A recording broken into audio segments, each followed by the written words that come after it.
بسم اللہ الرحمن الرحیم۔ محترم ناظرین کرام، یہ ہماری آج کی 5ویں مجلس ہے لائیو سوال جواب کے تعلق سے۔ دینی مسئلے مسائل کا علم اور اسلامی معلومات کا علم یہ ہم میں سے ہر ایک مسلمان کی ذمہ داری ہے۔ ہر ایک مسلمان کو چاہیے کہ وہ دینی مسئلے مسائل کا علم حاصل کرے، جہاں تک بھی اس سے ممکن ہو، جہاں تک بھی ہو سکے۔ نبی کریم صلی اللہ علیہ وسلم کا ارشاد ہے، من یرید اللہ بہ خیرا یفقہہ فی الدین، کہ اللہ تبارک و تعالیٰ جس بندے کے ساتھ میں خیر کا معاملہ کرنا چاہتے ہیں تو اس کو دین کی سمجھ عطا فرماتے ہیں۔ اللہ تبارک و تعالیٰ جس بندے کے ساتھ خیر کا معاملہ کرنا چاہتے ہیں تو اسے دین کی سمجھ عطا فرماتے ہیں۔ جی محمد ہارون تیاگی، السلام علیکم ورحمۃ اللہ وبرکاتہ۔ وعلیکم السلام ورحمۃ اللہ وبرکاتہ۔ تو اس لیے شرعی مسائل کا سیکھنا ہمارے لیے بہت ضروری ہے۔ اللہ تبارک و تعالی ہمارے ساتھ خیر کے فیصلہ کرنے چاہے گا، خیر کے معاملات کرنا چاہے گا تو بے شک ہم کو دین کی سمجھ عطا فرمائے گا۔ تو اس لیے دینی مسئلے مسائل کا علم، دینی معلومات، دین کی سمجھ یہ بہت ضروری ہے۔ اللہ تبارک و تعالی اسی کے ساتھ خیر کے فیصلے فرماتے ہیں جس کو دین کی سمجھ دینا مقصود ہوتا ہے۔ اسی لیے یہ حدیث نبی کریم صلی اللہ علیہ وسلم کی، من یرید اللہ بہ خیرا یفقہہ فی الدین۔ ایک حدیث میں آپ نے فرمایا فَاسْأَلُوا أَهْلَ الذِّكْرِ إِن كُنتُمْ لَا تَعْلَمُونَ، قرآن کریم کی آیت ہے کہ اگر تم کو معلوم نہ ہو تو اہل علم سے سوال کر لیا کرو۔ جی وعلیکم السلام، جی محمد خالد، جی وعلیکم السلام، جی شکریہ، جزاک اللہ خیر الجزا ہمارے ساتھ میں جڑنے کے لیے، ہمارے ساتھ شامل ہونے کے لیے۔ اللہ تبارک و تعالیٰ سب لوگوں کے جان میں، مال میں، عزت میں، آبرو میں برکت عطا فرمائے۔ اللہ تبارک و تعالیٰ سب کے ساتھ خیر کے فیصلے فرمائے۔ جی کیا کریں، گرین یا اورنج عمامہ پہننا کیسا ہے؟ گرین یا اورنج پہننا اگرچہ اس کی اجازت ہے۔ عمامے کا کلر نبی کریم صلی اللہ علیہ وسلم سے جو ثابت ہے وہ بلیک ہے، کالا جس طرح کا یہ ہم نے پہنا ہوا ہے۔ روایتوں میں آتا ہے کہ فتح مکہ کے موقع پر حضور صلی اللہ علیہ وسلم نے کالا سیاہ عمامہ پہنا ہوا تھا۔ اس کے علاوہ سفید کپڑوں کے پہننے کی ترغیب حدیث میں آئی ہے کہ بھئی سفید کپڑے پہنا کرو، یہ تمہارے لیے بہتر ہے، اپنے مردوں کو بھی انہی میں کفنایا کرو۔ اس کے علاوہ اس طرح کے کپڑے جو غیروں کا شعار ہو، جیسے آپ کہہ لیں اورنج کلر کا، بھگوا بھی جسے کہتے ہیں، تو اس طرح کا کلر جو غیر مسلم لوگ پہنتے ہوں، جیسے پنڈت وغیرہ ان کا ایک خاص کلر ہے، تو اس طرح کے کپڑے پہننا یا عمامہ استعمال کرنا یہ بھی درست نہیں ہے۔ اسی طریقے سے گرین اگر آپ دیکھیں گے، ہرا کپڑا ایک قوم نے اپنا شعار بنا لیا ہے، وہ لوگ اس کے علاوہ کسی اور طرح کا عمامہ پہنتے ہی نہیں ہیں، ان لوگوں نے اپنی پہچان، اپنا تعارف اور اپنی علامت بنا لیا ہے۔ تو اگر کہیں ایسا ہو جائے کہ کسی خاص کپڑے کو لوگ اپنے مذہب یا اپنے مسلک کی علامت سمجھنے لگیں اور مسلک کی علامت کے طور پہ استعمال کرنے لگیں تو پھر اس سے اعتراض کرنا چاہیے، بچنا چاہیے۔ باقی ہر طرح کا کپڑا استعمال کیا جا سکتا ہے۔ جی وعلیکم السلام، وعلیکم السلام، الحمدللہ انا بخیر، ہم خیریت سے ہیں، آپ لوگ کیسے ہیں؟ بڑی اچھی بات ہے۔ جی تو اس لیے یہ تھا عمامے کے بارے میں۔ بہتر ہے کہ سفید اور بلیک یہ دونوں عمامے استعمال کیے جائیں، یہ زیادہ بہتر ہے۔ باقی ہرا اگر کسی کو استعمال کرنا ہے تو ہرے کی بھی اجازت ہے، اس کے علاوہ کسی اور کلر کا ہے تو وہ بھی استعمال کرنا جائز ہے۔ البتہ بہت زیادہ پیلا جیسے پنڈت لوگ استعمال کرتے ہیں اس سے بچنا چاہیے۔ ایسے ہی بالکل سرخ رنگ کا جس میں کسی اور قسم کی آمیزش نہ ہو، کسی اور قسم کی ملاوٹ نہ ہو، تو اس طرح کا بھی نہیں استعمال کرنا چاہیے کہ سرخ رنگ سے بالکل سرخ رنگ سے منع کیا گیا۔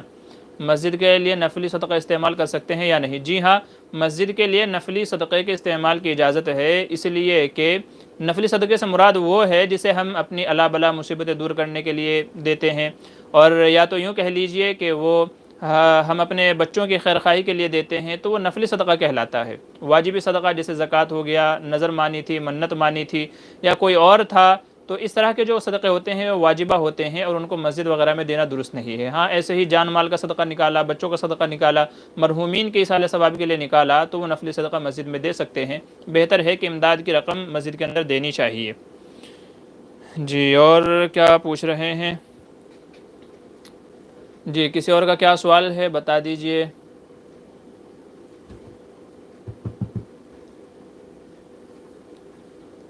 جی کس کا کیا سوال ہے بتا دیجئے۔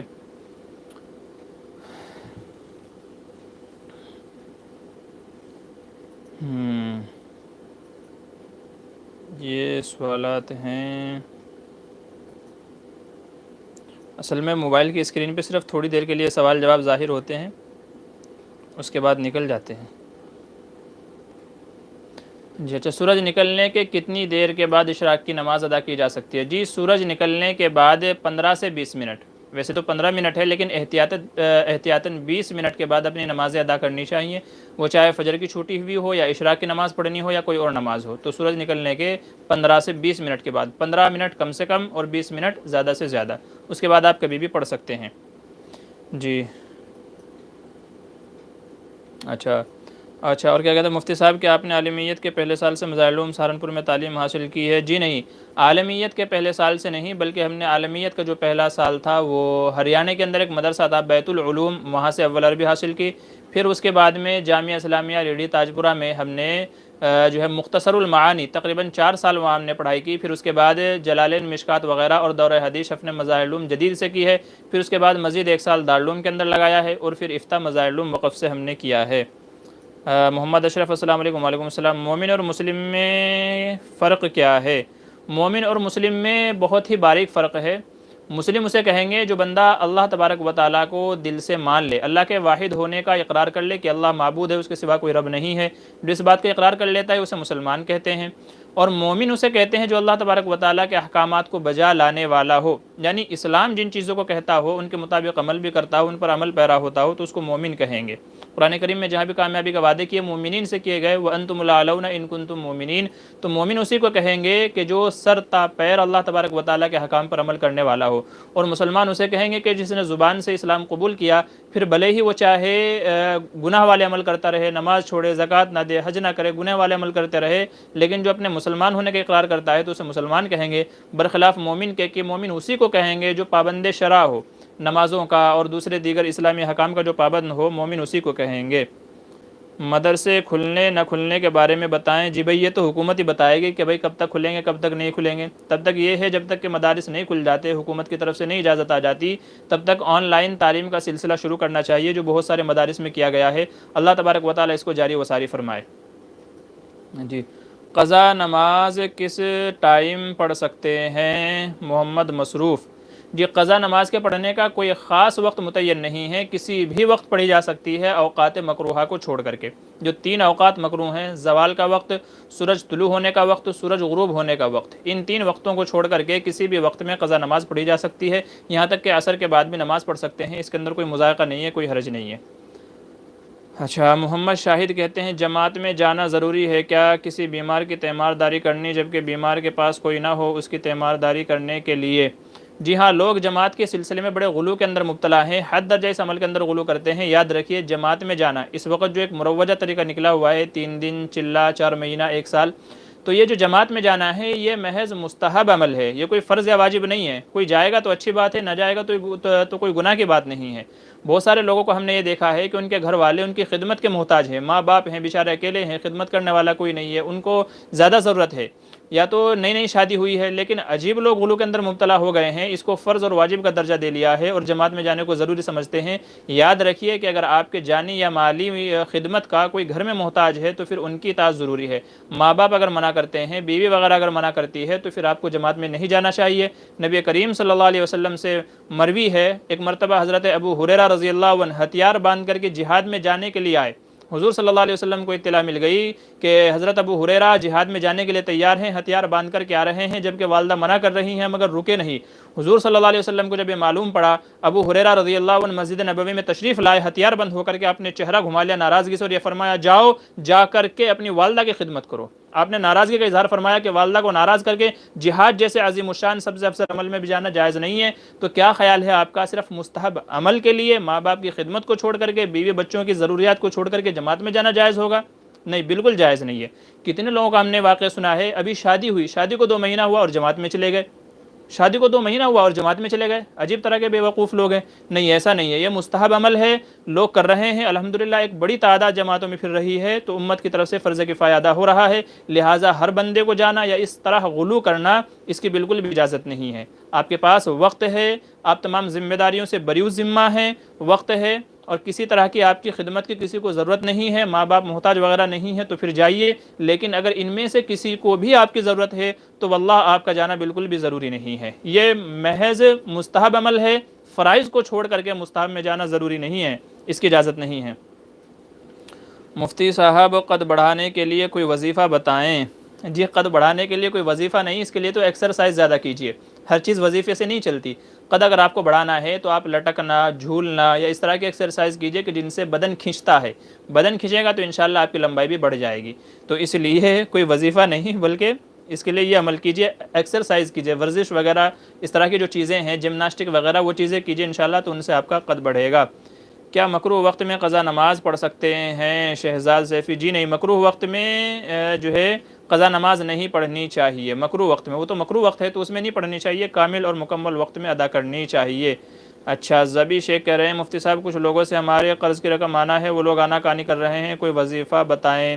جی سورہ فاتحہ پڑھتے رہیں انشاءاللہ، دن میں 7 مرتبہ سورہ فاتحہ پڑھتے رہیں اور اللہ سے دعا کرتے رہیں، انشاءاللہ اللہ ان کے قرضوں کے ادائیگی کے شگلیں پیدا فرمائے گا اور آپ کی رقم آپ تک پہنچ جائے گی۔ اچھا، کیا لڑکیوں کے کزن، ماموں، چاچا سے پردہ کرنا ضروری ہے؟ ماموں سے تو، سگے ماموں جو ہیں ان سے تو پردہ ضروری نہیں ہے، البتہ ماموں کی جو اولاد ہے اس سے پردہ ضروری ہے۔ ایسے ہی چچا سے پردہ نہیں ہے مگر چچا کی اولاد سے پردہ ہے، ایسے ہی خالو ہے، تایا وغیرہ ہیں، ان سے پردہ نہیں ہے، البتہ ان کی اولاد سے پردہ ہے۔ تو اگر کزن ماموں ہے، دور کے رشتہ دار ہیں، دور کے ماموں لگتے ہیں تو پھر ان سے پردہ ضروری ہے، سگوں سے نہیں ہے۔ سگا ماموں ہو، چچا ہو، تایا ہو، خالو وغیرہ ہو تو ان سے نہیں ہے، پھوپھا وغیرہ ہو ان سے نہیں ہے، باقی اگر کزن ہیں، دور پار کے ہیں تو ان سے ضروری ہے۔ اچھا، قضاء عمری پڑھنا افضل ہے یا نوافل؟ کیا نوافل قضا نماز کے بعد ہو سکتے ہیں؟ کیا نوافل قضا؟ جی قضا نمازوں کے بعد میں نوافل پڑھ سکتے ہیں۔ جہاں تک بات ہے نوافل اور قضا نمازوں میں تو اس کا جواب یہ ہے کہ پہلے قضا نمازیں جو آپ کے ذمے ہیں قضاء عمری، ان کو ادا کر لینا چاہیے، کیونکہ وہ قرض ہے۔ نوافل نہیں پڑھیں گے چلے گا، لیکن اگر قضا نماز ادا نہیں کی تو اس کا گناہ بھی زیادہ ہے اور وہ آپ کے ذمے میں باقی رہے گا جب تک کہ آپ ادا نہیں کریں گے۔ تو اس لیے اولاً قضا نمازوں کو ادا کرنے کا اہتمام کرنا چاہیے۔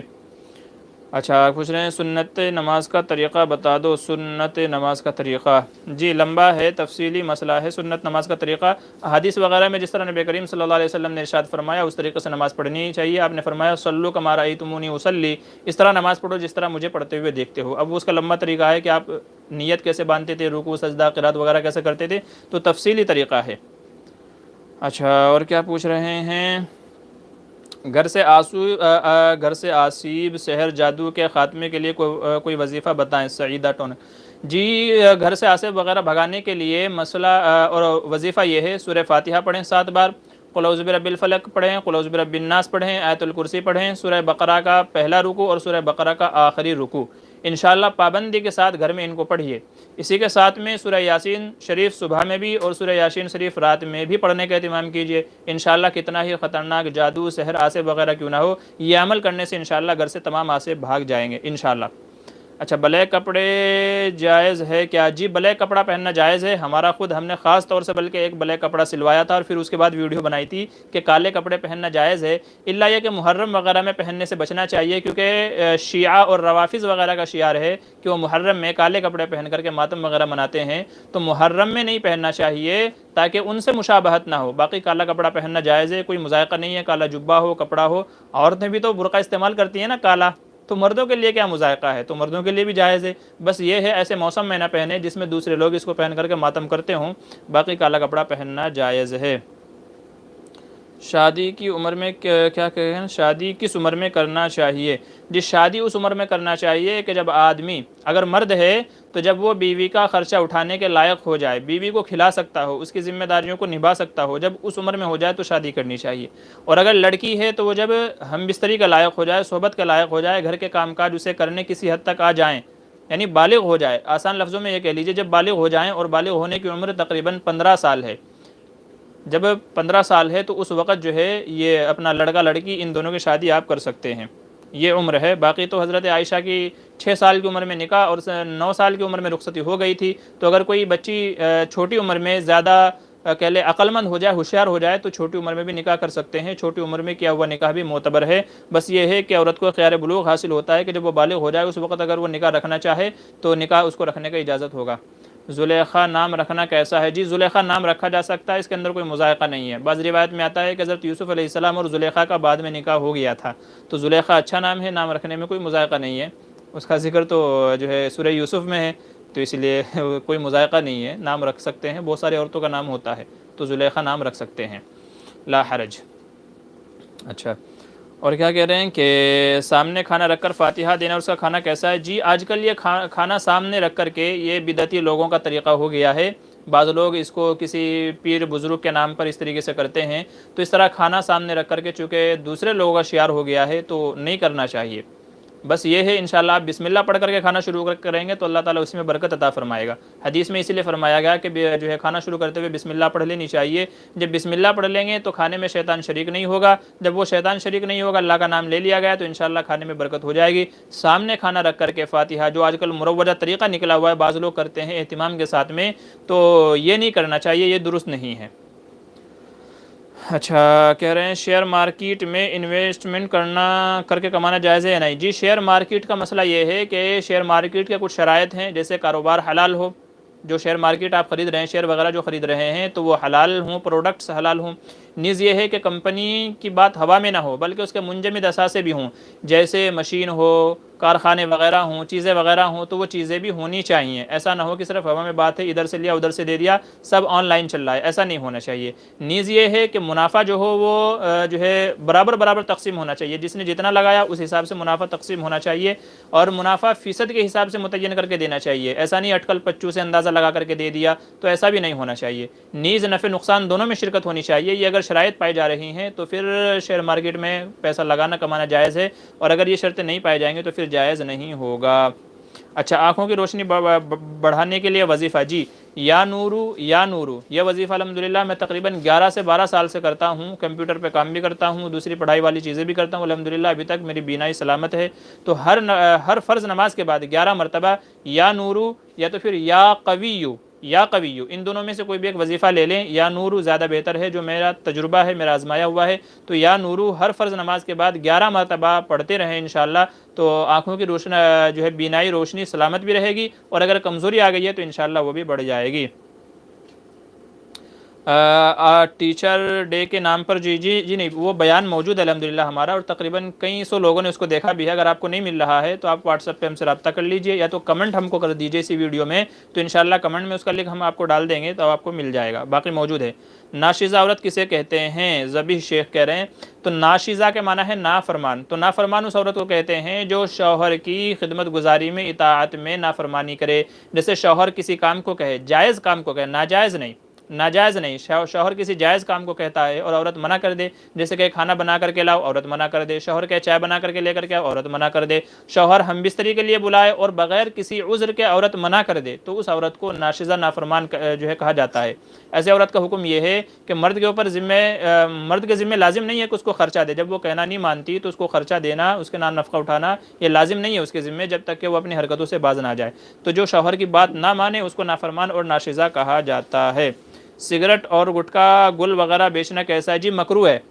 سگریٹ وغیرہ چونکہ ان سے ایک اعتبار سے چکر آنے لگتے ہیں اور بے ہوشی کسی کیفیت ہو جاتی ہے، تو اس لیے علماء نے اس کو مکروہ کہا ہے کہ سگریٹ گٹکا وغیرہ یہ سب کیا ہے؟ مکروہ ہیں، کھانا بھی مکروہ ہے اور اس کا بیچنا وغیرہ بھی مکروہ ہے۔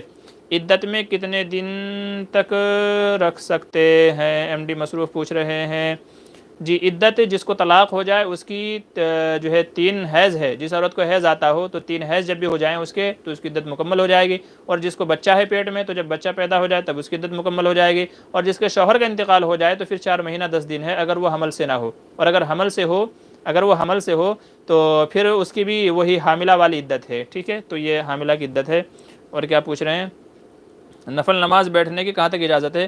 جی نفل نماز بیٹھ کر کے پڑھنے کی اجازت تو ہے، لیکن ثواب آدھا ملے گا۔ حدیث میں فرمایا گیا کہ کھڑے ہو کر کے ثواب پڑھنا پورا ثواب رکھتا ہے، اور بیٹھ کر کے نماز پڑھنا یہ آدھا ثواب رکھتا ہے۔ تو کوئی بندہ اگر نفل نماز بیٹھ کر کے پڑھنا چاہے تو اجازت تو ہے، لیکن آدھا ثواب ملے گا، تو اس لیے آدھے سے بہتر ہے آدمی پورا ثواب جو ہے حاصل کرے اور کھڑے ہو کر کے ہی نماز پڑھنی چاہیے نوافل وغیرہ میں۔